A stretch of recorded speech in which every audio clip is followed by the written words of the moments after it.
The afternoon sun hammered down on the Arizona territory like a blacksmith's anvil, turning the red earth into a shimmering hell. Margaret Whitfield pulled her bonnet lower, squinting against the glare as she guided her mare along the dry creek bed. She shouldn't have ridden out this far alone. Father would have her hide if he knew, but the ranch house had felt like a coffin all week, what with talk of nothing but cattle prices and the Apache raids up north. The mare snorted, ears flicking backward. Margaret tensed, her hand moving instinctively to the Winchester in her saddle scabbard. The silence was wrong, no bird song, no rustle of lizards in the brush. Even the ever-present buzz of flies had ceased. Then she saw him. At first, she thought it was a pile of rags caught in the mesquite thorns. But rags didn't bleed. The man lay face down in the dust, his back a map of wounds, dark hair spilled across bronze shoulders. And even from 10 feet away, she could see the rise and fall of labored breathing. Apache. Margaret's mouth went dry as old newspaper. Every sermon, every warning, every whispered tale from the ranch hands crashed through her mind. Savage, heathen, murderer, the enemy of all civilized folk. She should wheel her mare around and ride hard for home, let the desert claim him, as it claimed so many. Instead, she found herself dismounting, her boots hitting the packed earth with a soft thud. The Apache didn't move. Blood had pooled beneath him, already drawing the attention of fat black flies. Margaret could see the entrance wounds, 3, maybe 4 bullet holes peppering his back and side. Someone had shot him running away. Her hands shook as she knelt beside him, the smell of blood and sweat and something else sage. Maybe, or some herb she didn't recognize filling her nostrils. Up close, she could see he was young, perhaps only a few years older than her own 22 summers. War paint streaked his arms in patterns that meant nothing to her but spoke of ceremony, of purpose. "Mr." The word came out as a croak. Foolish, he probably didn't speak English. "Can you hear me?" A groan, barely audible. One eye cracked open, dark as molasses, focusing on her with effort. His hand moved just a twitch toward the knife at his belt. "No, no." Margaret held up her hands, palms out. I won't hurt you." The absurdity of it struck her. Here she was, promising safety to a man her people would hang without trial. But something in his gaze pain. Yes, but also a fierce intelligence. A warrior's assessment held her frozen. She needed to make a choice. The sensible thing would be to mount up and ride home. Tell Father or the foreman. Let them handle it. They'd send men with rifles. And by sunset, there'd be one less Apache to worry about. Maybe they'd even pay her a finder's fee. The thought turned her stomach. Margaret looked around. The creek bed offered little cover, but a quarter-mile upstream. She remembered a shallow cave where she'd sheltered during a thunderstorm last summer. If she could get him there.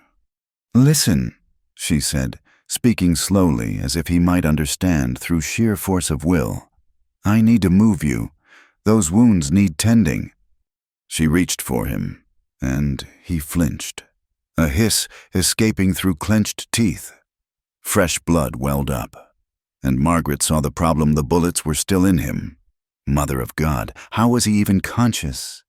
Working quickly, she tore strips from her petticoat, good cotton, worth a week of egg money, and pressed them against the worst of the bleeding. The Apache watched her, his breathing shallow but steady. When she tied the makeshift bandages, his muscles tensed like iron cables, but he made no sound. "My horse," Margaret said, gesturing to her mare. "We need to get you on my horse." He understood that, or perhaps just understood the impossibility of it. He shook his head once, a minute movement that nevertheless sent fresh agony across his features. Margaret chewed her lip, thinking hard. She couldn't lift him alone, and she couldn't leave him here. Already, the sun was sliding toward the western peaks. Come nightfall, the coyotes would find him. Or worse, the men who'd shot him might circle back to confirm their kill. "Try," she insisted, sliding an arm under his shoulder. "Please, try."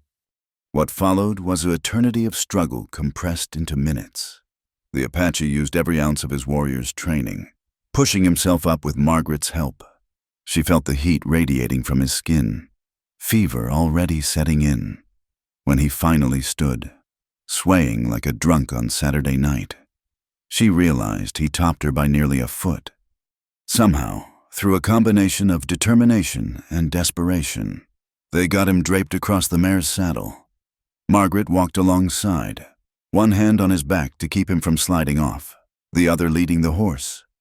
Each step sent fresh blood seeping through the bandages. The cave, when they finally reached it, was smaller than she remembered, barely more than a hollow in the rock face, but it was sheltered and hidden by a screen of palo verde. Margaret half dragged, half carried the Apache inside, laying him on the sandy floor. In the dim light, she got her first good look at his injuries. The bullets had torn through muscle and sinew, leaving ragged holes that wept steadily. Without proper doctoring, he'd be dead by morning. "Water," she said, unhooking her canteen. "You need water." She lifted his head, pressing the canteen to his lips. He drank greedily, and she saw the effort it cost him to stop before emptying it. Conservation, even half dead. He thought like a man of the desert. Margaret sat back on her heels, mind racing. She needed supplies bandages, carbolic acid, laudanum for the pain, maybe forceps to dig out the bullets. But that meant riding home and coming back, and how could she explain any of it? The Apache's eyes were on her again, studying her face with unnerving intensity. He spoke then, a string of words in his own tongue that might have been a question or a curse or a prayer. "I don't understand," Margaret said softly. "But I'm going to help you. God knows why, but I am." She stood, brushing dust from her skirts.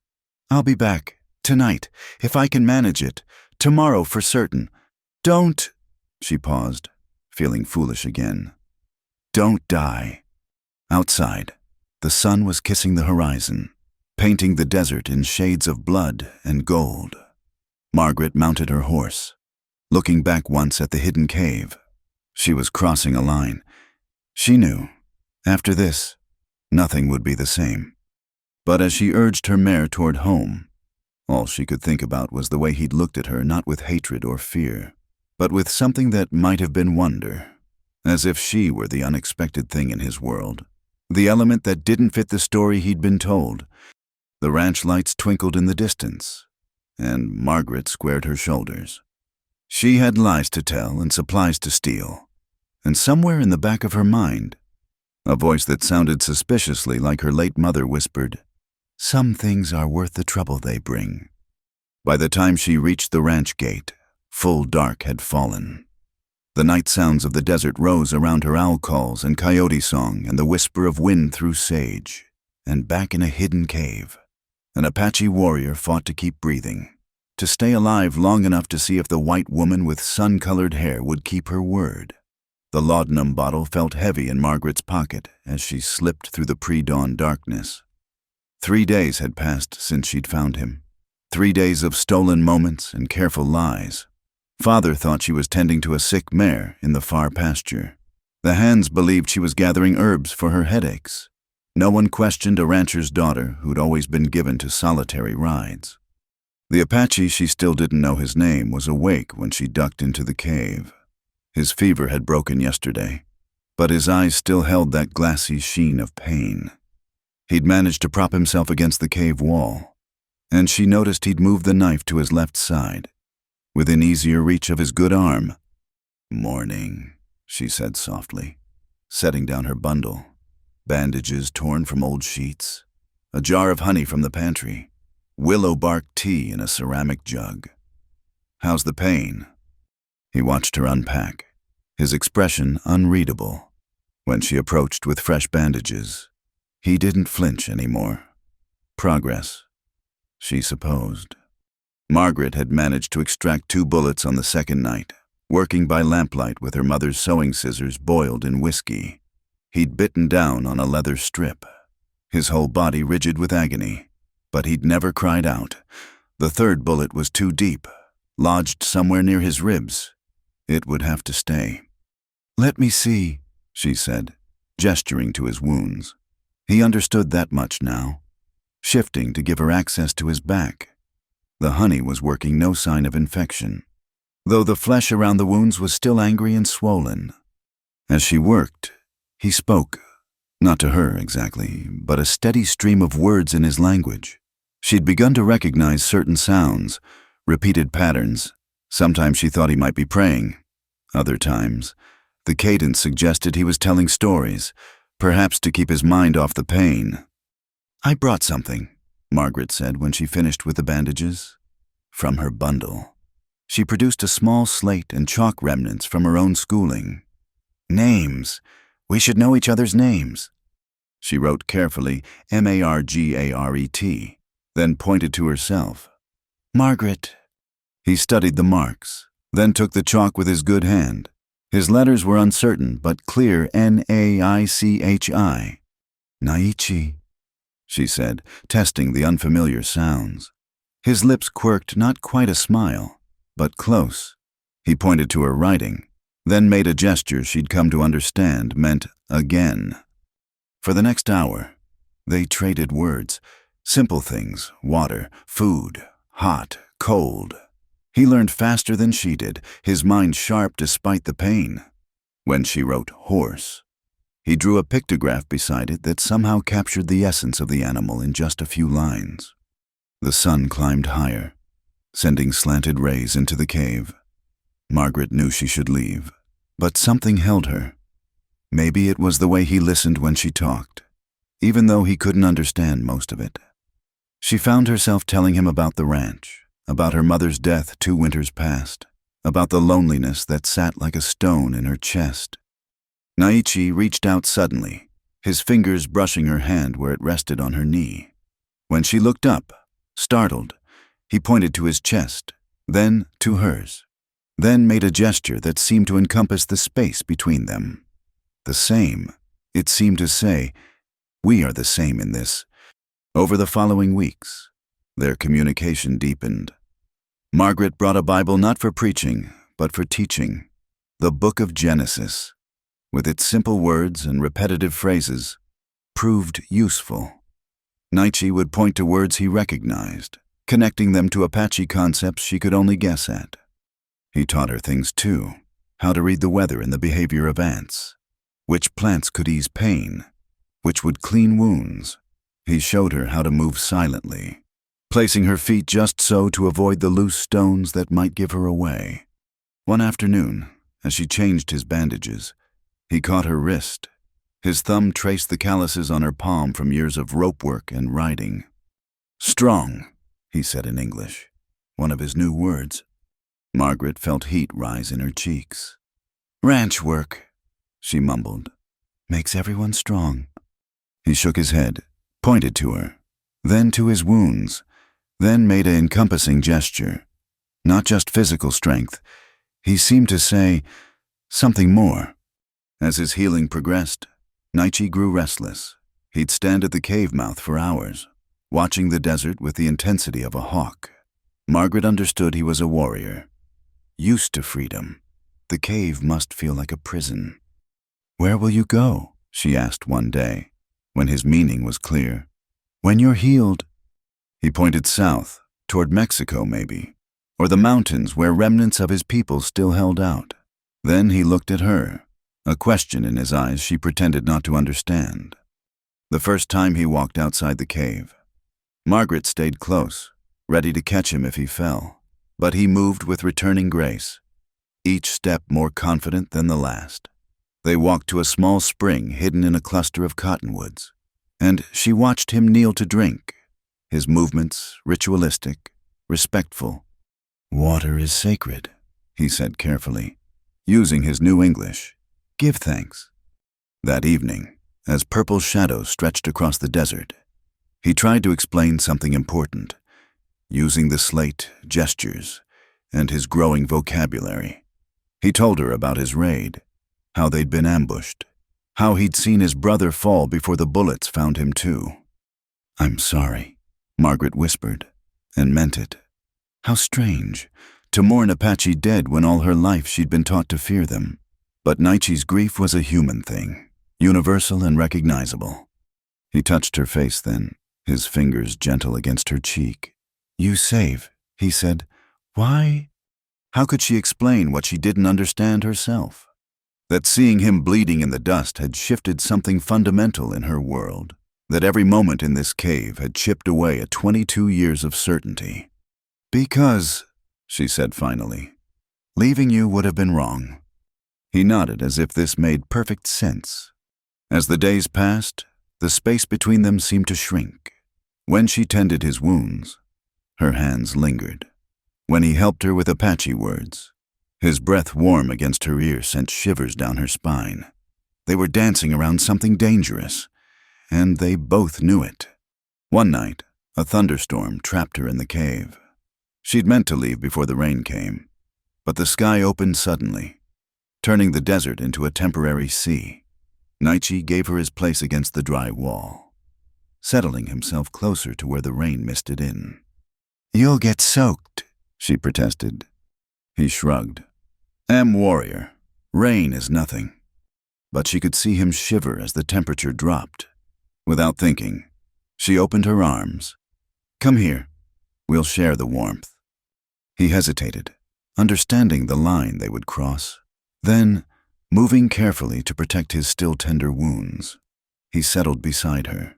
His body was furnace hot against hers, and she could feel the steady beat of his heart. They didn't speak. Outside, lightning split the sky, illuminating the desert in stark, silver moments. Inside, they breathed together. Two people who should have been enemies finding something else entirely. When the storm passed and Margaret finally left, she knew something had changed irrevocably. The careful distance they'd maintained was gone.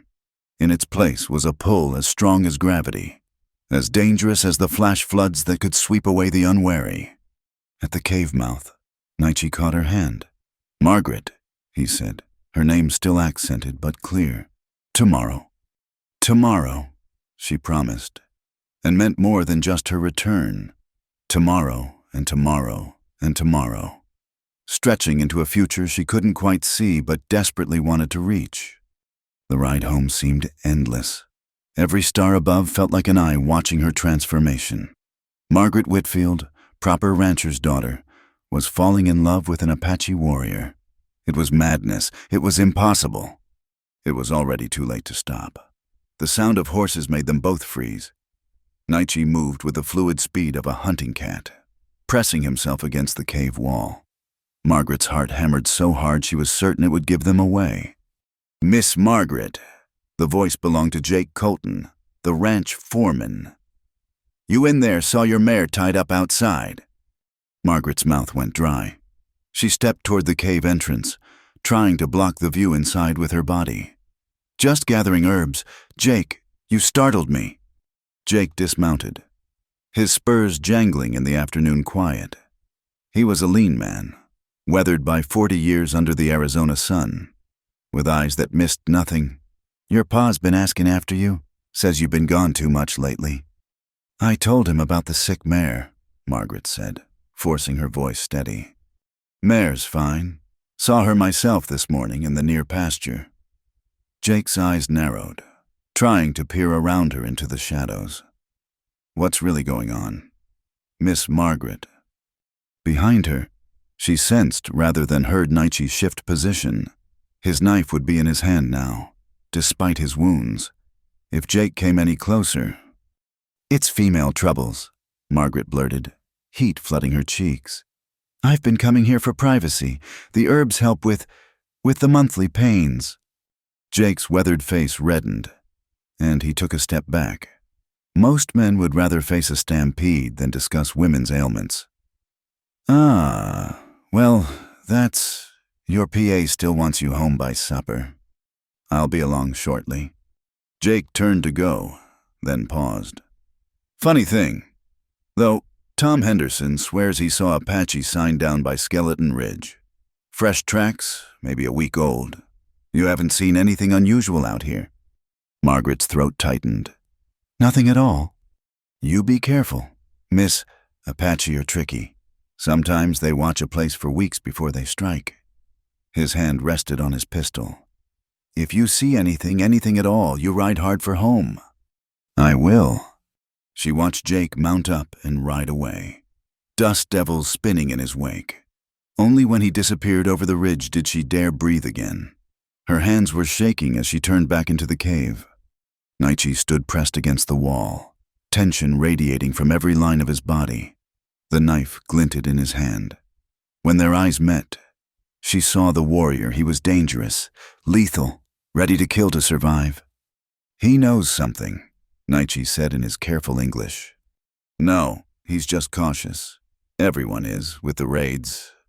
I bring danger to you. He sheathed the knife with a fluid motion. Should go, tonight. You're not healed enough. Margaret moved closer, checking his bandages by habit. Another week, maybe 2. He caught her hands, stilling them. Margaret, this man, he watches you now, watches here, is not safe. The cave suddenly felt too small, the air too thick. They were standing close, her hands still caught in his. She could smell the sage and herb poultice she'd applied that morning, could see the pulse beating at his throat. I don't care about safe, she whispered. Should care. His thumbs traced circles on her wrists. I am enemy to your people. If they find... They won't. If they find, he continued firmly, they kill me, but you worse for you. Shame, cast out, maybe hurt you too. Margaret knew he was right. A white woman who helped an Apache, who spent time alone with him, she'd be ruined. Worse than ruined. There were stories of women tarred and feathered for less. Then we'll be careful, she said. Careful. He smiled then, a wry twist of lips. Already past careful? As if to prove his point, he lifted one hand to her face, fingers ghosting along her cheekbone. Margaret's breath caught. They'd touched before medical necessity, accidental brushes, but this was different. This was choice. Should not, he murmured, but his hand didn't drop. I know, but she leaned into his touch anyway. The kiss, when it came, was inevitable as sunrise. Soft at first, tentative, as if they were both waiting for lightning to strike them down. When the sky didn't fall, Naichi drew her closer, mindful of his injuries, but insistent nonetheless. Margaret had been kissed before, hasty, stolen moments at harvest dances with boys who smelled of pomade and tobacco. This was nothing like that. This was fire and desperation and a sweetness that made her ache. When they finally broke apart, she was trembling. Now truly past careful, Naichi said, his voice rough. They stood forehead to forehead, breathing the same air, balanced on the edge of something irrevocable. Margaret knew she should step back, should run, should never return. Instead, she traced her fingers along his jaw, feeling the rasp of stubble, the warmth of living skin. That's when they heard the second horse approaching.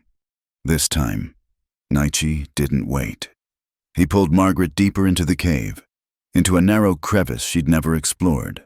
The space was barely wide enough for one person, pressed together. They had to turn sideways to fit. Naichi's back was to the stone. Margaret pressed against his chest, his arms around her. Don't move, he breathed in her ear. Don't speak. Bootsteps echoed outside. Not Jake's measured tread, these were quicker, lighter. Through a gap in the rocks, Margaret glimpsed a figure, William Hartley, the sheriff's deputy, young, ambitious, and mean as a rattlesnake. I know you're in there, Hartley called. Saw the lady's horse. Come on out, Miss Whitfield. Margaret started to move, but Naichi's arms tightened. His heart beat steady against her back, his breath warm on her neck. She could feel every inch where their bodies touched, could sense the coiled readiness in his muscles. Hartley entered the cave, pistol drawn. Jake said you were acting strange. Thought I'd check on you. Make sure you're safe. His tone made it clear safety wasn't his primary concern. Hartley had been sniffing around her for months, despite her clear disinterest. Finding her alone out here would fuel his worst assumptions. The deputy moved deeper into the cave, boots scraping on stone. Another few steps and he'd see the crevice. Naichi's hand moved to his knife again, and Margaret knew with cold certainty that he would kill to protect their secret. Kill, and bring the whole territory down on them. Without thinking, she pressed back against Naichi and whispered urgently, desperately, "Don't touch me there." The words were for Hartley's benefit. Should he overhear the protest of a virtuous woman? But her actions betrayed her entirely. Her hands reached back, finding Naichi's chest, fingers spreading over the bandages and scars, over the warm skin between. She felt him suck in a breath, felt his body go rigid with more than just tension. "Please," she whispered, loud enough to carry. "Don't." But her hands kept moving, tracing the map of his wounds, the ridges of old scars, the smooth places between. Each touch was a confession, a claim, a promise. She was choosing him, choosing this, even as she spoke words of denial. Hartley's footsteps paused. "Miss Whitfield, that you hurt?" Margaret bit her lip hard enough to taste copper. Naichi's hands covered hers, stilling them against his chest. She could feel his heart racing now, matching hers. "Go away, William," she called, making her voice high and frightened. "I'm indisposed. Female troubles. Please, just go. If someone's bothering you, no one's here. I need privacy. Please." A long silence. Then Hartley laughed, ugly and knowing. "Female troubles. Right. Same story you told Jake." His voice turned harder. "Don't know what game you're playing, Miss High and Mighty, but your daddy's going to hear about this." The footsteps retreated. They waited, pressed together in the dark, until they heard his horse gallop away. Only then did Naichi release her, turning her to face him in the narrow space. "Why?" His voice was raw. "Why say stop when you—" He gestured helplessly at where her hands had been. Margaret met his eyes in the dim light. "Because I wanted them to think, if they heard, but I couldn't stop touching you. Even then, even with danger so close. What does that make me?" "Mine," he said simply. "Makes you mine." The word hung between them, dangerous and sweet as stolen honey. Margaret knew she should deny it, should run, should never come back. Instead, she pulled his head down and kissed him again, pouring all her fear and desire and desperate hope into the contact. When they finally emerged from the crevice, the sun was setting. They both knew everything had changed. The cave was no longer safe, their secret balanced on a knife's edge. "I'll find another place," Margaret said, "somewhere they won't think to look." "No." Naichi cupped her face in his hands. "Too dangerous now. I go tonight." "You're not healed." "Healed enough." He pressed his forehead to hers. "You saved my life. I not let them destroy yours." But Margaret was already shaking her head. 3 days. Give me 3 days to find a better place. If I can't, then you go." He studied her face for a long moment. 3 days, he agreed finally. "Then I go, with or without safe place." As Margaret rode home through the gathering darkness, she could still feel the heat of his skin under her palms, could still taste him on her lips. Her hands had traced every scar on his chest, had claimed him as surely as any brand. She'd crossed a line today that could never be uncrossed, and despite the danger closing in around them, she couldn't bring herself to regret it. The dining room felt like a courtroom. Margaret sat rigid in her chair while her father paced behind her, his boots striking the floorboards like a judge's gavel. Jake Colton stood by the window, hat in hand. William Hartley lounged against the doorframe, satisfaction written across his narrow face. 3 weeks, Thomas Whitfield said, his voice dangerously quiet. 3 weeks of lies, of sneaking off to God knows where, doing God knows what. "Father, I told you." "Female troubles." He spat the words like they tasted bitter. "Do you take me for a fool?" Girl, your mother had female troubles. She didn't disappear into the desert for hours on end. Margaret kept her eyes fixed on the tablecloth, counting the embroidered roses. 16, 17. If she didn't look up, maybe she could pretend this wasn't happening. Hartley here says he heard voices in that cave, a man's voice. I was praying, Margaret said. Sometimes I recite scripture aloud. The slap came without warning, snapping her head sideways. Her cheek burned, but she didn't raise a hand to it. Showing weakness now would only make things worse.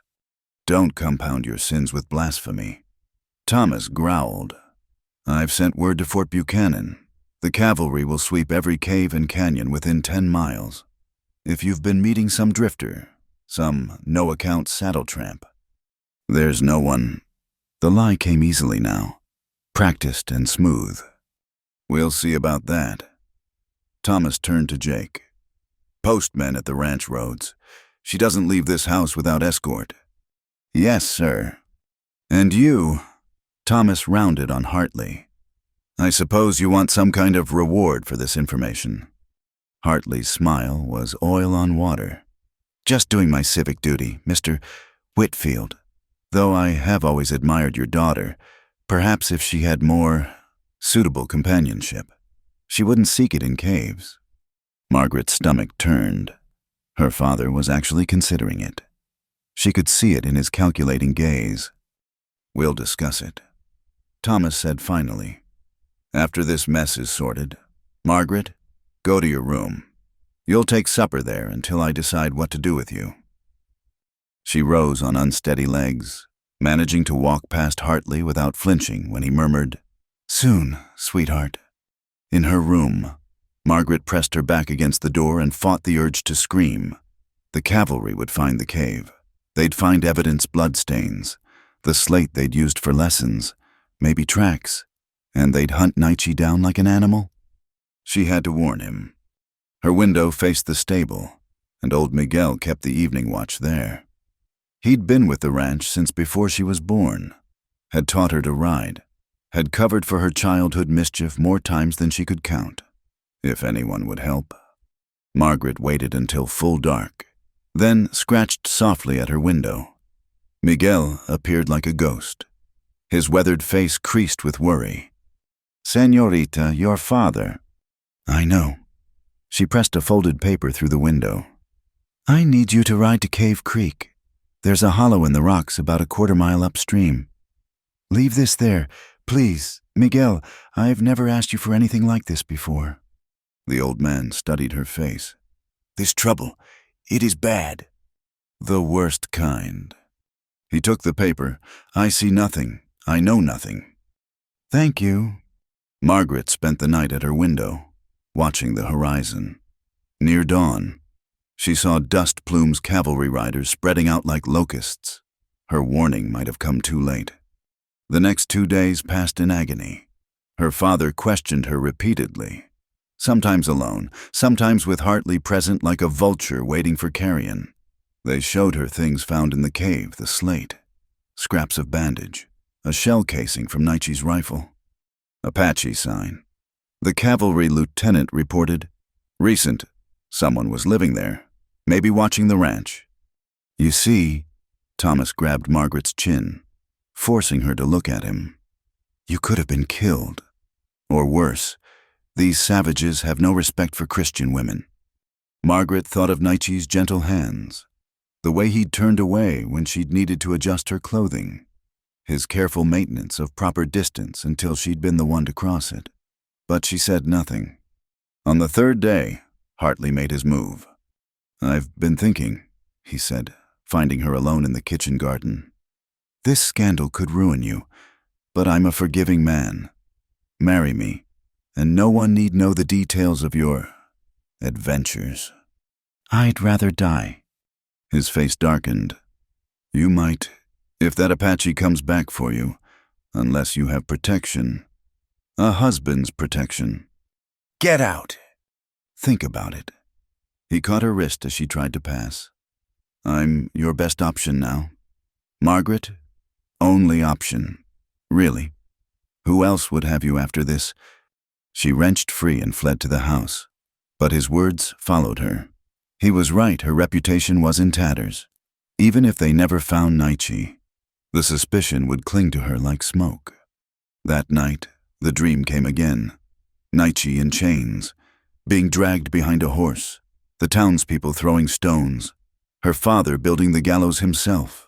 She woke gasping, nightgown soaked with sweat. Something tapped at her window. Margaret's heart stopped, then raced. She crept to the glass, hardly daring to hope. An Apache arrow, fletched with owl feathers, quivered in the window frame. Tied to it was a strip of leather marked with symbols she couldn't read. He was alive. More than that, he was close. Margaret dressed hastily, then remembered the guard outside her door. The window was too high to climb out. She was trapped. No, not trapped, just inconvenienced. She knocked on her door. "I'm ill. I need the necessary—" The guard, one of the younger hands, shifted uncomfortably. "I'm supposed to stay here, miss." "Then you can explain to my father why his daughter soiled herself." She made her voice pitiful. "Please, it's urgent." He relented, escorting her to the outhouse but maintaining a discreet distance. Perfect. Margaret slipped inside, counted to 30, then opened the door just enough to peer out. The guard had his back turned, preserving her modesty. She slipped out the back loose board, a trick from childhood, and ran. The arrow had pointed northeast, toward the old mine. Margaret moved through the darkness on memory and instinct, every shadow potentially hiding salvation or disaster. When hands caught her shoulders, she nearly screamed before recognizing his touch. Naichi. He looked thinner, worn by days of hiding and moving, but his eyes were fierce with purpose. "You get message?" "Yes, but you shouldn't be here. The whole territory is looking—" "I know. I go, but first—" He pulled something from his belt, a necklace leather cord strung with shells and turquoise. "This is for promise. Apache promise.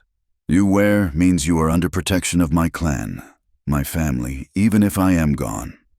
Naichi. "Listen." His hands cupped her face. "I go to Mexico. To Ju's band in Sierra Madre. They still fight, still free. I make place there. Safe place. Then I send word. How my father? Miguel, he is good man. He will help." Margaret's throat burned with unshed tears. "This is goodbye." "No, this is—" He searched for English words. "This is wait. I wait. You wait. Then we are together." "My father will never let me go. He's already planning to marry me to Hartley." "Then you choose." His thumbs stroked her cheekbones. "Stay and be wife to man you hate, or come to mountains, be wife to Apache."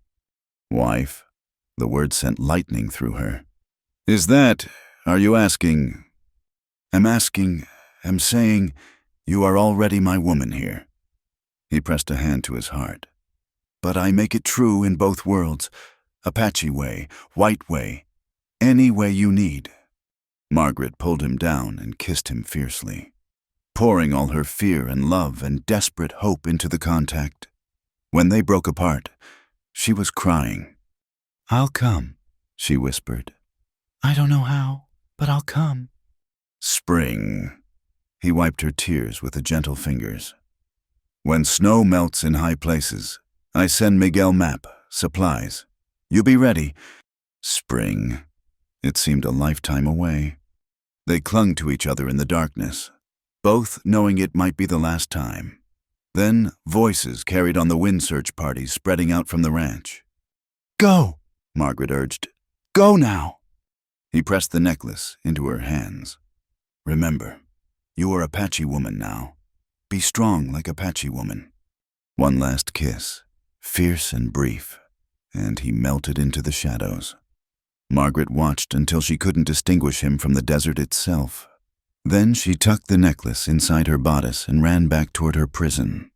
She made it to the outhouse just as lanterns appeared. Her father led the search party, Hartley at his side. "Margaret!" Thomas's voice was thunder. What have you done?" "I was ill," she said, making her voice weak. "The guard can tell you." "Don't lie to me." He grabbed her arm, dragging her toward the house. "Hartley saw someone running, an Apache." "I saw nothing." "Search her," Thomas ordered. Rough hands patted her down. Margaret's heart stopped when they reached her bodice, but the necklace had slipped low, hidden beneath her corset. They found nothing. "Lock her in her room," Thomas snarled. "Post 2 guards. She doesn't leave until she tells me everything." As they marched her inside, Margaret caught sight of the horizon. Somewhere out there, Nietzsche was running toward freedom. She touched the hidden necklace through her dress and drew strength from it. Spring. She just had to survive until spring. Behind her, Hartley's voice carried clearly, "Don't worry, Mr. Whitfield. Once we're married, I'll make sure she never strays again." Margaret's hands clenched into fists. They could lock her up, but they couldn't chain her spirit. She was Apache now, Nietzsche had said, and Apache women knew how to endure, how to wait, how to survive. Spring would come, and when it did, she would be ready. Winter crawled by like a wounded animal. Margaret marked the days on the back of her mother's prayer book, each scratch a small victory against despair.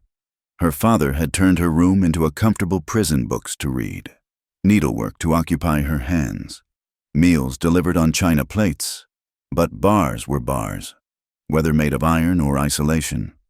The wedding was set for May. Hartley visited twice a week, sitting in the parlor under her father's approving eye, speaking of cattle prices and territorial politics while Margaret embroidered in silence. He'd given her a ring his mother's. He said that felt like a shackle on her finger. February brought unexpected hope. Miguel slipped a letter under her door while delivering breakfast, his weathered face carefully blank. Margaret's hands shook as she unfolded the worn paper. The message was brief, written in the simple English she'd taught Nietzsche: "Mountains cold but heart warm. Safe with Jew people. Spring comes soon. Be ready. N." Below was a rough map marking trails, water sources, and a meeting place, Skeleton Canyon, where the borders of Arizona, New Mexico, and Mexico tangled together like mesquite roots, where law got confused and a person could disappear. Margaret memorized every line before burning the letter in her lamp flame. March arrived with dust storms that turned the world sepia. Margaret began her preparations carefully.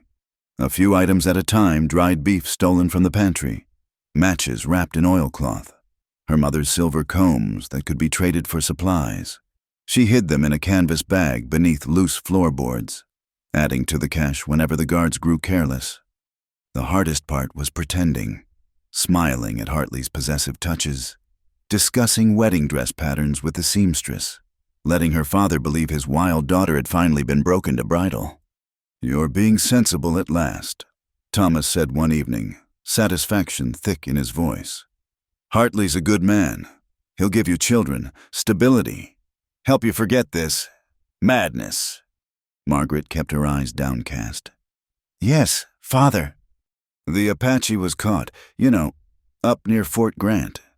He watched her carefully. "Hung for murder and thieving." Her heart stopped, then resumed when she recognized the test. "Good," she managed. "One less savage in the world." Thomas grunted approval. "Maybe I'll ease the guard after the wedding. Can't keep you locked up forever." That night, Margaret allowed herself tears for the nameless Apache who died, for the girl she'd been, for the life she was about to abandon. Then she dried her eyes and added another day's scratch to her count. 43 days until spring truly arrived. 43 days until freedom. April came in with unexpected rain, turning the desert briefly green. Margaret watched from her window as the ranch burst into activity, calving season. When every hand was needed, even her guards were pressed into service, leaving only one dozed outside her door. Miguel brought news hidden in her dinner napkin.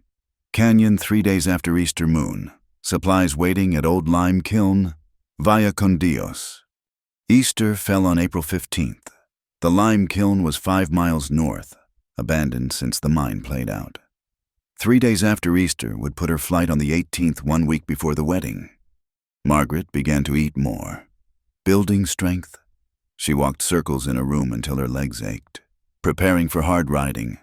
At night, she practiced moving silently, learning which floorboards creaked, which door hinges needed oil. On April 10th, disaster nearly struck.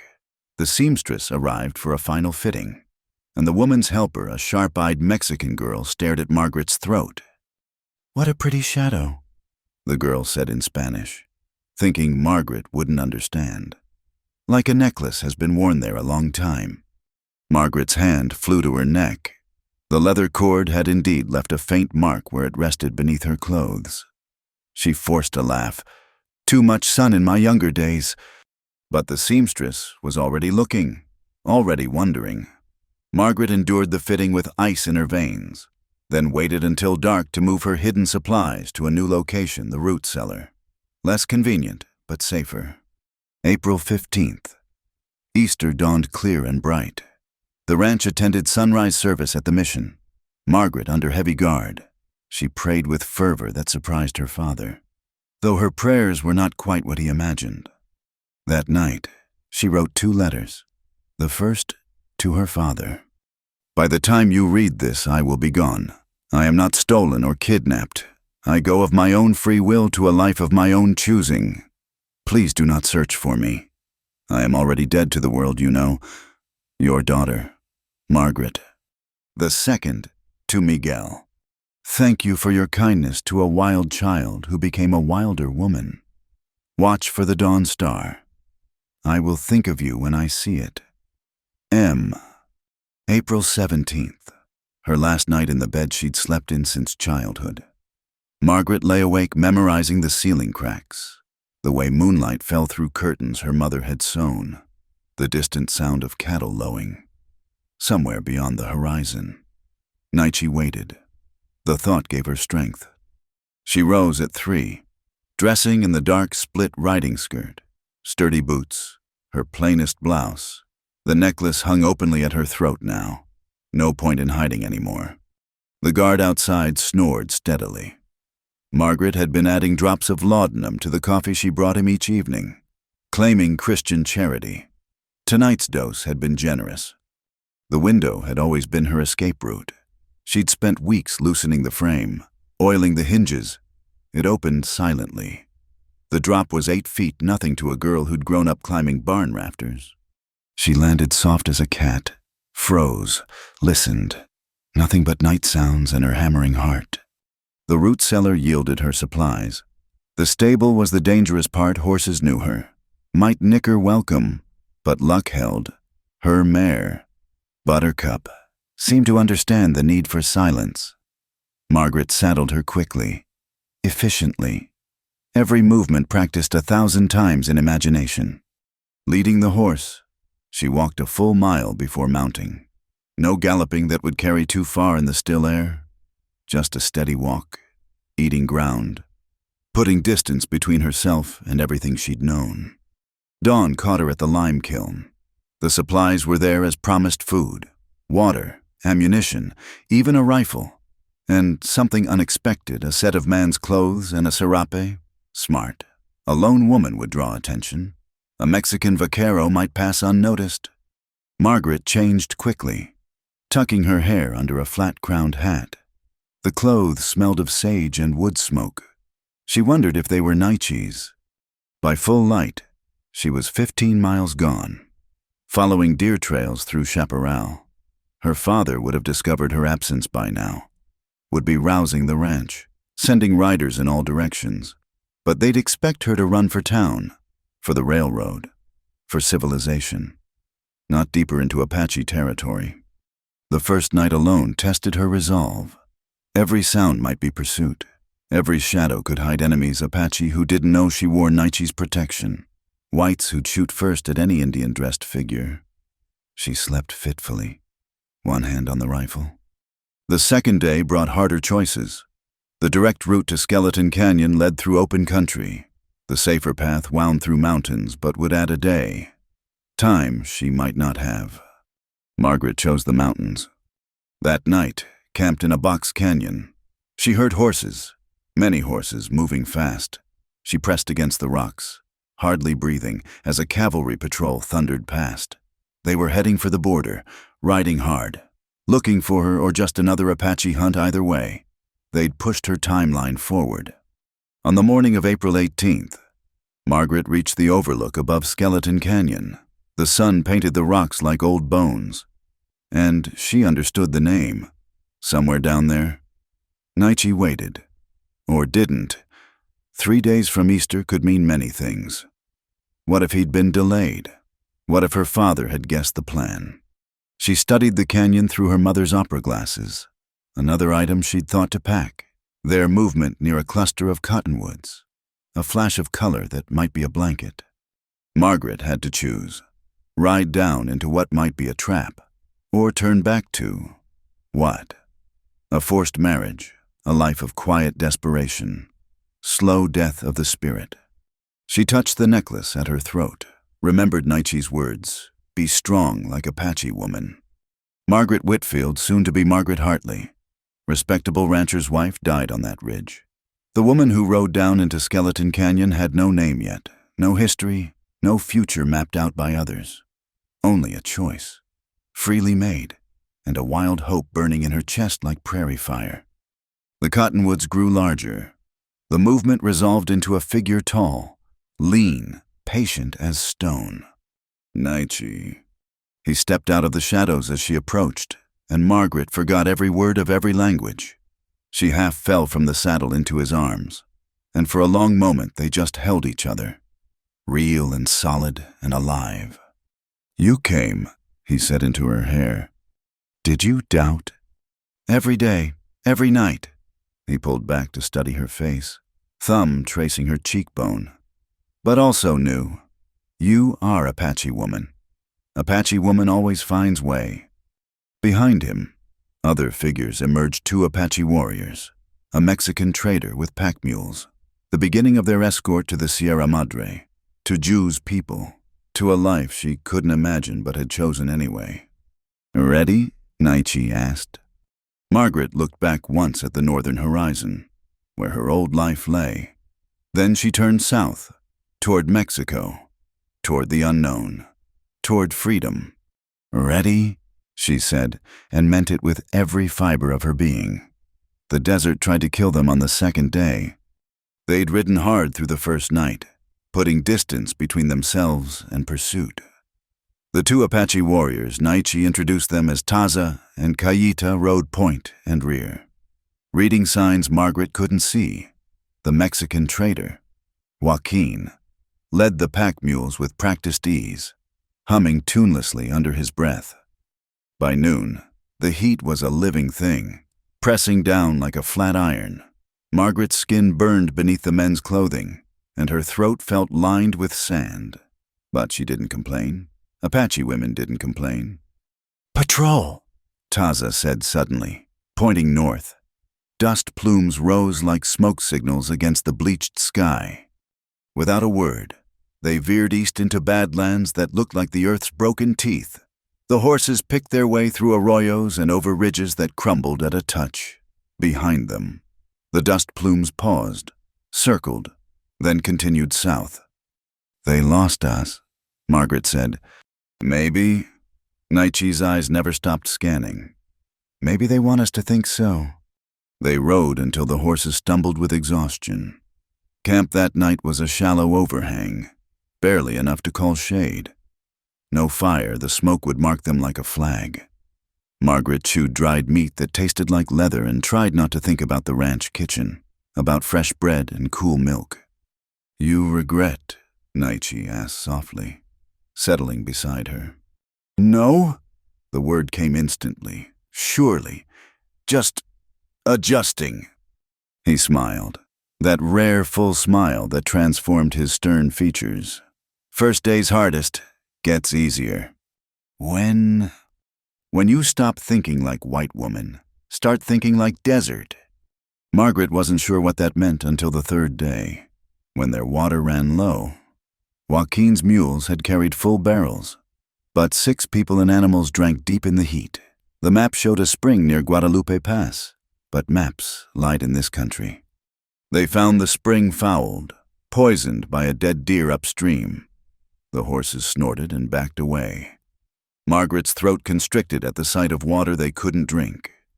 "Now what?" she asked. Caíta dismounted, studied the rocks with minute attention. He spoke rapidly in Apache, gesturing southeast. Naichi translated rain 2 weeks ago. Pools and rock tanks that way. Maybe half-day ride. Maybe. Everything in the desert was maybe. They found the tanks at Sunset Natural Basins carved by centuries of flash floods, holding precious water like cupped hands. Margaret nearly wept at the sight, but Taza held up a warning hand. Fresh tracks circled the water. Unshod ponies. Apache, but not their kind. "Chiricahua," Naichi said quietly.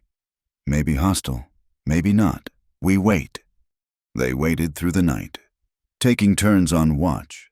At dawn, a party of riders appeared, 5 warriors, painted for travel, not war. The lead rider was young, perhaps 16, with intelligent eyes that missed nothing. Words were exchanged in Apache. Margaret caught a few stranger. Woman. Mexican. Then the young warrior looked directly at her, at the necklace visible at her throat. His eyes widened slightly. "You wear Naichi's mark," he said in accented English. "You are the one who saved him from the white man's bullets." Margaret nodded, unsure if this was good or bad. The warrior smiled suddenly, boyish despite the paint. "Then you are welcome at our water. My grandmother says any woman who chooses Apache over white must be strong or crazy. Either way, interesting."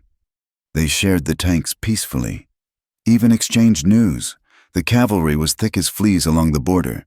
Geronimo was raiding again further east, drawing attention. The path to Sierra Madre grew more dangerous each month. "Why do you go there?" the young warrior asked Margaret directly. "Life is hard in the mountains. No soft beds, no pretty dresses. Always running, always hiding." "I go where he goes," Margaret said simply, nodding at Naichi. The warrior studied her for a long moment. "You will need Apache name. Cannot live with the people with white name." "What should I be called?" He grinned. "That is for the people to decide. But I think maybe a Sanchu-woman who chooses storms." They parted ways amicably. But the encounter drove home a truth Margaret had been avoiding. She was entering a world where she would always be the stranger, the oddity, the white woman who inexplicably chose Apache life. Every meeting would require explanation, justification, proof of worth. The 4th day brought new challenges. They entered mountains proper, following trails that weren't trails, guided by landmarks that all looked the same to Margaret's eyes. Her mare struggled on the steep paths, bred for flat ranch country, not these vertical puzzles of rock and thorn. During a rest, Naichi taught her to read the land differently. See there, rock shaped like eaglehead. And there, where lightning split the pine, these are words in Earth's book. Learn to read, never be lost. But Margaret felt lost in ways that had nothing to do with geography. At night, she and Naichi slept apart. Propriety maintained even in the wilderness. The Apache warriors treated her with careful courtesy but clear distance. Even Joaquin seemed uncertain how to act around her. "Am I making a mistake?" she asked Naichi on the 5th night, exhaustion making her honest. "Will your people ever accept me?" He was quiet so long she thought he wouldn't answer. Then, "My mother was Mexican, taken in raid when young. First years very hard. Other women cruel. Children threw stones. But she learned ways, proved strong. When she died, whole band mourned like she was born Apache." "How long did it take?" 10 winters. 10 years. Margaret's heart sank. "But," Naichi continued, taking her hand, "she had no one speak for her. You have me, and you already proved brave, saved enemy warrior, left everything for love. These are things Apache understand." The 6th day, everything went wrong. They'd entered a canyon Joaquin swore he knew well, a shortcut that would save a day's travel. But rockfall had changed the landscape, and they found themselves in a box canyon with no exit. "We go back," Taza said. That's when they heard the horses, many horses, echoing off canyon walls until it sounded like an army. Joaquin went pale. "Rurales, Mexican police. They patrol here for Apache." Trapped. Margaret's mind raced. The Rurales would shoot the Apache men on sight. Maybe Joaquin too for traveling with them. And her a white woman in men's clothing with Apache at best? They'd assume she was captive, at worst. "Up," Cayeta pointed to the canyon walls. "We climb." It looked impossible. Sheer rock face with handholds a lizard would scorn. But already Taza was moving, finding cracks and ledges Margaret couldn't see. Naichi turned to her, urgency in every line of his body. "You can do this." "The horses." Joaquin takes horses, says he travels alone, got lost. "We go up." Margaret looked at the wall, at the approaching dust, at Naichi's faith-filled eyes. Apache woman. She reminded herself. Apache women did impossible things daily. The climb was nightmare made real. Rock crumbled under her hands. Her boots, made for stirrups not climbing, slipped constantly. Below, Joaquin was already meeting the Rurales, his trader's patter carrying up the walls. 20 feet, 50. Margaret's arms screamed, but she climbed. Near the top, her handhold gave way. She fell backward into space. A scream trapped in her throat. Then Naichi's hand clamped around her wrist, holding her weight against all physics. He hauled her up and over the rim in one impossible surge of strength. They lay gasping on the rimrock, listening to Joaquin spin tales below. The Rurales bought it, eventually, riding on with warnings about Apache in the area. Only when dust settled did they dare to move. "You saved me," Margaret whispered. "You saved self." Naichi corrected. "I just helped little." They traveled the rim until they found a way down, reuniting with Joaquin after nightfall. The trader looked at Margaret with new respect. "Senora, I have seen Apache women climb like that, but never white woman. You sure you not half Apache somewhere?" The 7th day. They saw the Sierra Madre rising like blue teeth on the horizon, the Mother Mountains, where Apache had fled for generations, where Mexican soldiers feared to follow, where Jews' band still lived free. "One more day," Naichi said, "then home." Home. The word felt foreign in Margaret's mouth. But as they rode toward those distant peaks, she began to understand what he'd meant about thinking like the desert. It wasn't about comfort or ease. It was about belonging to something larger, older, more enduring than any town or ranch or civilized place. That night, their last in the open desert, Naichi pointed out constellations she'd never learned. Apache names, Apache stories, the universe remapped by different eyes. "Your father?" he asked suddenly. "He will hunt for you, probably for a while. You could go back, even now. Say you were taken, forced. They would believe." Margaret looked at him steadily. "Would you let me go?" "If you wished, yes. Would kill me, but yes." She moved closer, close enough to feel his warmth in the cooling air. "Then it's good I don't wish it." Tomorrow they would reach the rancheria. Tomorrow she would begin the long work of becoming whoever she was meant to be in this new life. But tonight, under stars that bore new names, Margaret Whitfield finished her transformation into woman who chooses storms. The desert had tried to kill them. It had failed. And in failing, it had made her something stronger than she'd ever imagined possible. The rancheria appeared like a mirage in the mountain meadow. Wickiups scattered among pine and oak. Smoke rising from morning fires. Children's laughter mixing with dog barks and the ring of metal on metal. Margaret's first thought was how small it looked. Her second was how perfectly it fit the landscape, as if it had grown from the earth itself. Their arrival caused a stir. Women emerged from their work, Men set down tools. Children froze mid-play. All eyes fixed on Margaret, the white woman in trail-worn men's clothing, riding beside Naichi as if she belonged there. An elderly woman approached, her face a map of years but her eyes sharp as obsidian. She spoke rapidly in Apache. Gesturing at Margaret, Naichi responded calmly, but Margaret caught the tension in his voice. "My aunt, Guyen," he said quietly. "She leads the women. Her word carries weight." Guyen circled Margaret like a horse trader evaluating stock. She touched Margaret's sunburned face, examined her blistered hands, noted the Apache necklace at her throat. Finally, she spoke in heavily accented English. "You leave white family for this one." She jerked her chin at Naichi. "Yes." "Why?" Margaret met the older woman's gaze steadily. "Because life without him was no life at all." Guyen's expression didn't change, but something shifted in her eyes. She spoke again in Apache, and the crowd began to disperse, returning to their tasks with backward glances and whispered comments. "She says you can stay," Naichi translated. "But you must live in the unmarried women's wickiup until we are properly joined, and you must learn women's work.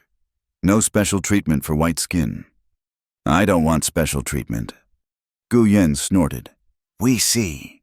The unmarried women's wickiup housed 4 others, 2 Apache girls near Margaret's age and 2 Mexican captives who'd been with the band since childhood. They watched with guarded curiosity as Margaret unpacked her few possessions. "You really choose this?" asked one of the Mexican women, Maria, in Spanish. "You could have gone home." "This is home now," Margaret replied in her limited Spanish.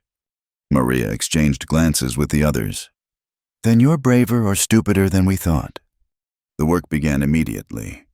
Apache women, Margaret learned, did everything except hunt and wage war. They built the wickiups, gathered food, prepared hides, made clothing, tended fires, hauled water, cared for children, and somehow made it all look effortless.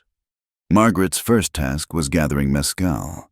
She joined a group of women hiking to where the agave plants grew, carrying burden baskets that seemed to weigh nothing empty and 100 pounds full.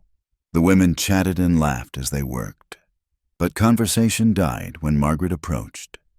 "Watch," said a young woman named Lozin, taking pity. She demonstrated how to identify ripe plants, how to dig out the hearts without damaging them, how to load the basket for balance. By noon, Margaret's back screamed and her hands bled despite the calluses from ranch work. Her basket was half full while the others overflowed. The women didn't mock that would come later. She sensed, but their silence spoke volumes. The mezcal hearts had to be roasted in pits, a 3-day process requiring constant attention. Margaret took her turns tending the fires through the night, learning to judge temperature by the smoke's color and smell. When the roasting was done, the real work began, pounding the cooked agave into flour that would keep through winter. "In my father's house, we bought flour at the store," Margaret said without thinking. The women laughed not kindly. "White woman flour."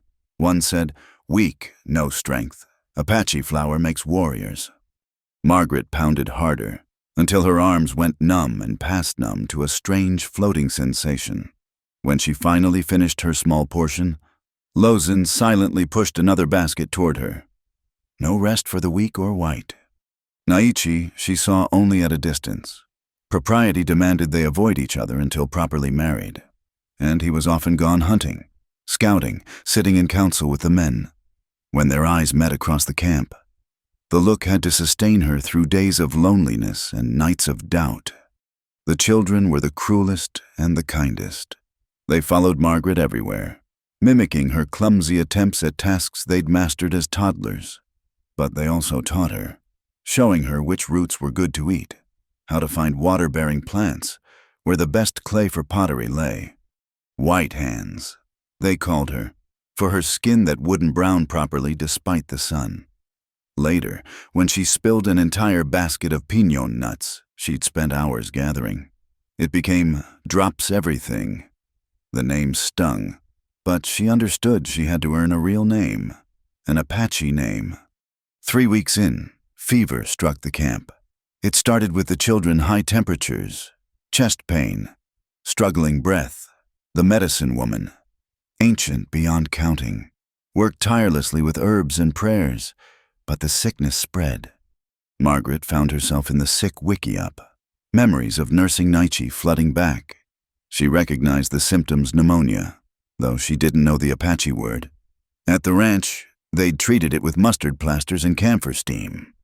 I might be able to help, she told Guyen. My mother taught me some healing. Guyen's eyes narrowed. White medicine. Medicine is medicine. After much debate, they let her try. Margaret improvised with what she had: wild mustard for plasters, pine needles for steam treatments. She showed the women how to prop the sick upright to ease breathing, how to cool fever without causing chills. It wasn't miraculous. 2 children died despite all efforts, and the wailing of their mothers cut through Margaret like glass. But others lived who might not have, and the women looked at her differently afterward.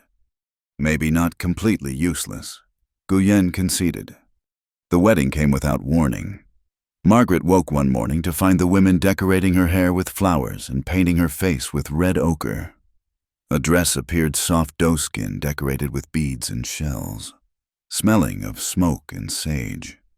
Today, she asked, heart racing. Today.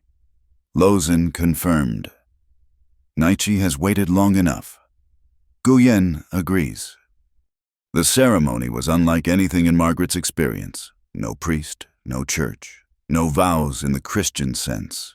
Instead, Nietzsche's family built a special wiki-up.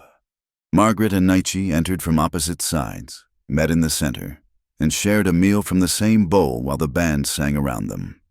An old man spoke words Margaret mostly didn't understand, but the meaning was clear: 2 separate paths becoming one, 2 families joining, new life beginning. When Nietzsche took her hand, his thumb traced the calluses that had replaced her soft white skin, and smiled. That night, in their own wiki-up, they were finally alone. Nietzsche touched her face gently, tracing the sun lines that were beginning to form at her eyes. Regrets, he asked, as he had in the desert. None, she said, and meant it even more now. Their life together settled into rhythms. Nietzsche hunted and scouted. Margaret worked with the women, her skills slowly improving. She learned to tan hides until they were soft as silk, to bead patterns that told stories, to cook over open fires without burning everything. She also learned darker truths. The band was shrinking. Every season brought news of relatives killed or captured. The Mexican army grew bolder, the American forces more numerous. Even in these hidden mountains, safety was temporary. We are the last free ones, Nietzsche told her one night, after returning from a council that left him hollow-eyed. Geronimo talks of surrender. Can you imagine Geronimo giving up? Margaret held him, feeling his warrior's body tremble with suppressed emotion. What will we do? Live, as long as we can, as free as we can. What else is there? The answer came sooner than expected. Margaret missed her monthly blood, then missed it again. Lozin was the first to notice, pulling her aside with knowing eyes.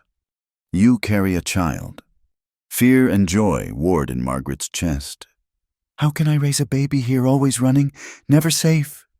Apache women have always raised babies while running. You think you're special. But Lozin's harsh words were softened by her actions gathering herbs to ease morning sickness, adjusting Margaret's workloads, teaching her the prayers for a healthy child. When Margaret told Nietzsche, he went still as stone. Then he pulled her against him, burying his face in her hair. Our child will be Bridge, he said finally. Apache and white. Maybe that is hope. Or neither, Margaret said, voicing her deep fear. Belonging nowhere. No, belonging everywhere, teaching both worlds to see each other. As her belly grew, so did her acceptance in the band. Pregnancy was powerful medicine, proof that she truly meant to stay, to add to the people rather than just take a warrior away. The women included her more, sharing stories of their own pregnancies, their losses, their hopes.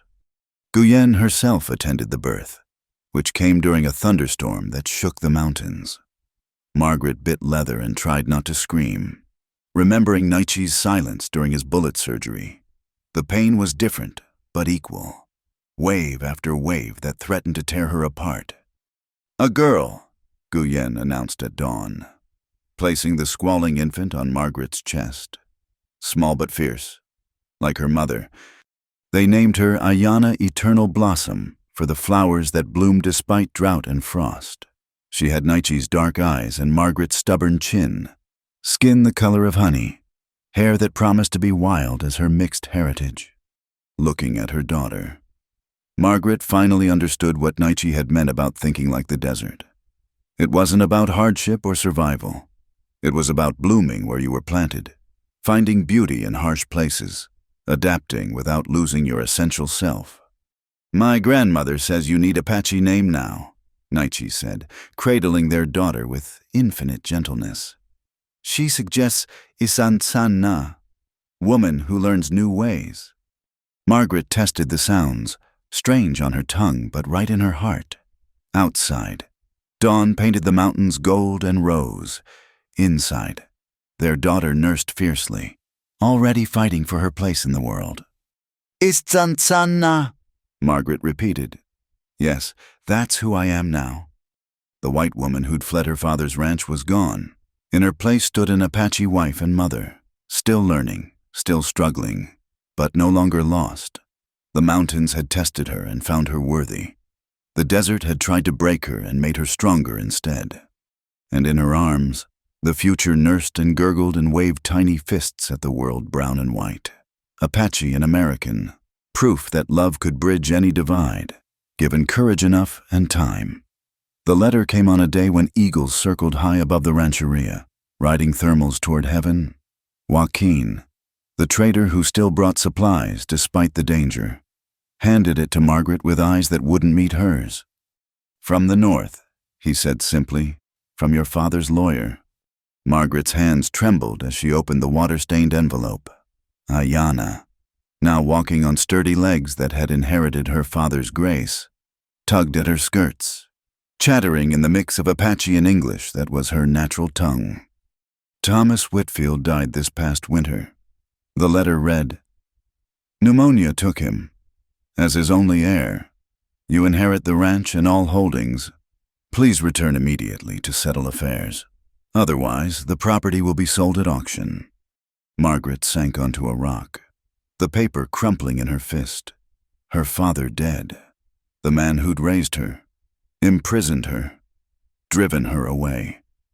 Gone. "What does it say?" Nietzsche asked, though his careful expression suggested he'd already guessed. She told him, watching emotions flicker across his weathered face.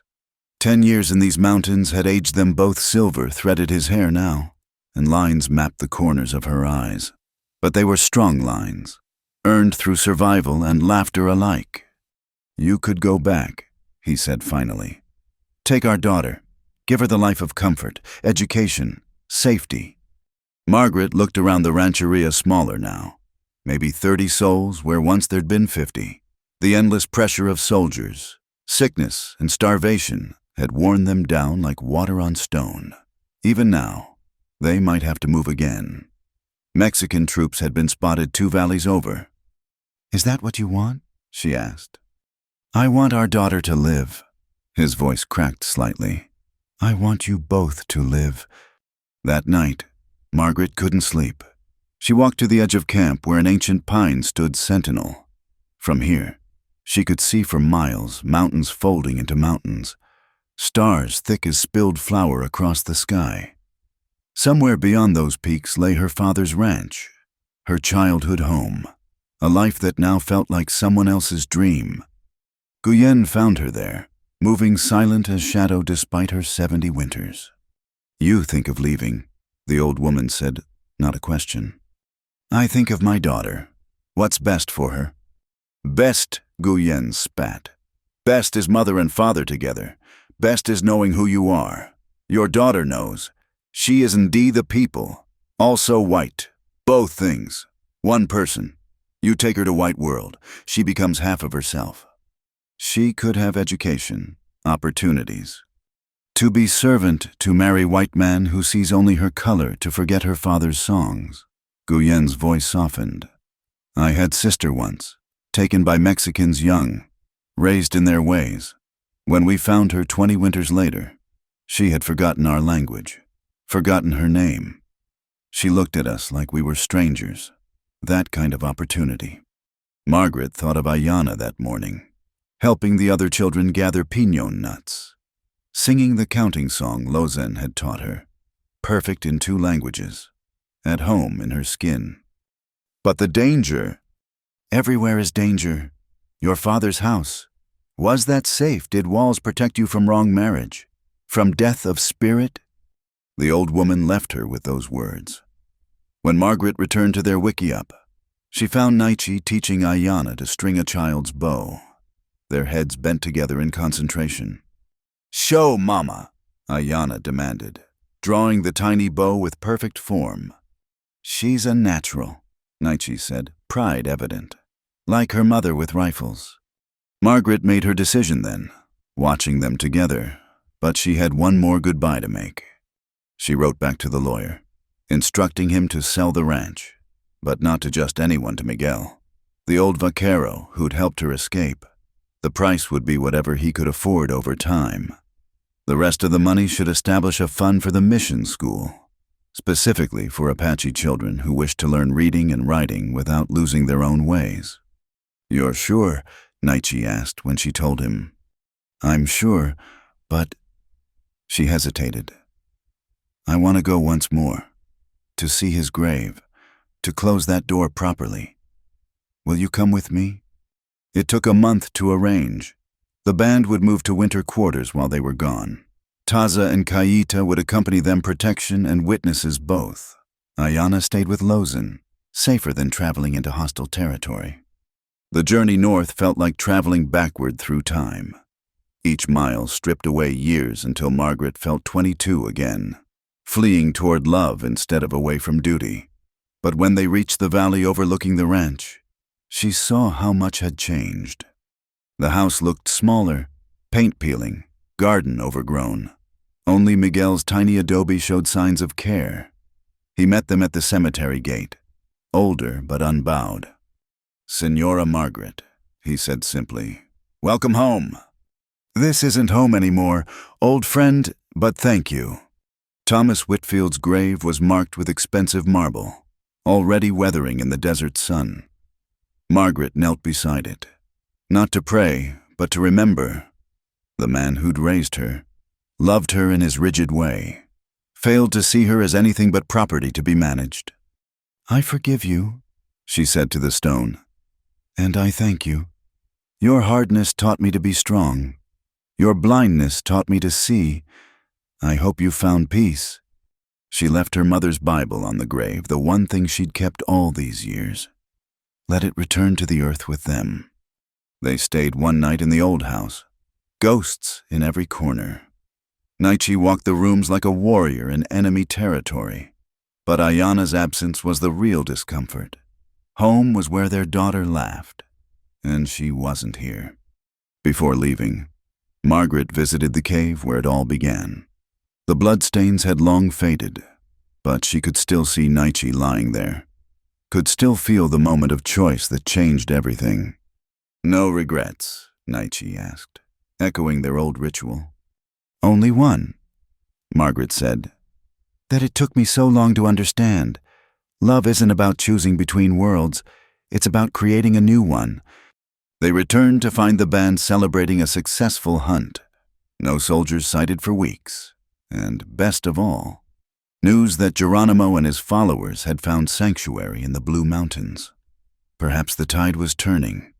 Ayanna flew into their arms, chattering about her adventures, showing off new words in both languages.